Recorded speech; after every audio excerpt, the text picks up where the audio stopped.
Donc ces gens ne peuvent pas réunir sans avoir commencé par la base. Parce que sinon, à quoi servirait d'élaborer un budget si vous ne tenez pas compte des besoins de la population? Donc en principe, ce que vous dites là, c'est vrai, ça doit commencer par ça. Je donne par exemple les budgets de l'enseignement primaire et secondaire ou de la santé publique. Vous allez construire les hôpitaux en fonction de quoi si vous ne connaissez pas les besoins? C'est en allant là-bas, vous dites là-bas il n'y a pas d'hôpital, il n'y a pas une morgue, là-bas il n'y a pas d'école. Donc ça signifie que quelque part, vous avez consulté les entités locales. Maintenant vous êtes en mesure de savoir que là où les besoins d'école s'imposent, les besoins des infrastructures. Donc je crois que ça c'est une procédure tout à fait normale. Peut-être qui n'est pas prévu dans le budget, mais demander à ceux qui, dans le processus d'élaboration du budget. Tout ça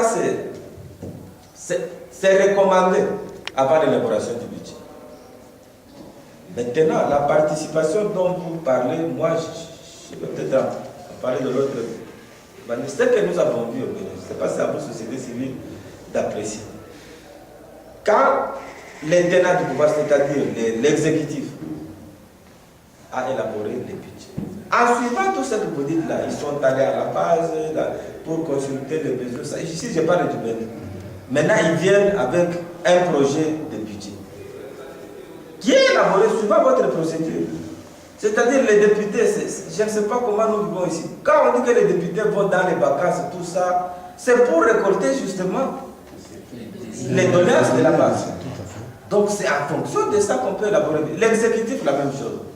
Maintenant, quand on vient au niveau du Parlement, c'est juste pour formaliser, pour respecter la procédure en la matière. Mais sinon, l'ébauche du budget, c'est à partir de la base. Maintenant, au Bénin, pour revenir à la société civile, voici comment ça se passe. Nous allons trouver une formule peut-être pour mettre ça. C'est-à-dire, dès qu'ils ont élaboré un budget, la toute première séance, avant que le budget ne soit voté, il y a ce qu'on appelle les plaidoyers de la société civile.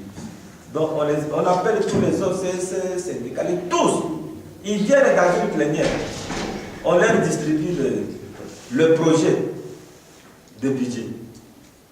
C'est pour que la société civile regarde si effectivement les besoins qui ont été exprimés à la base, si ceux qui ont élaboré le budget ont tenu compte des préoccupations de la base. Parce que comme vous le savez, je ne peux pas rappeler le début de la démocratie. Le pouvoir, c'est chaque citoyen qui devait lui-même dire mettez-moi ça dans le budget, mettez-moi. Mais comme ce n'est pas faisable cette forme de démocratie, c'est comme ça, il y a des députés qui sont les représentants. Mais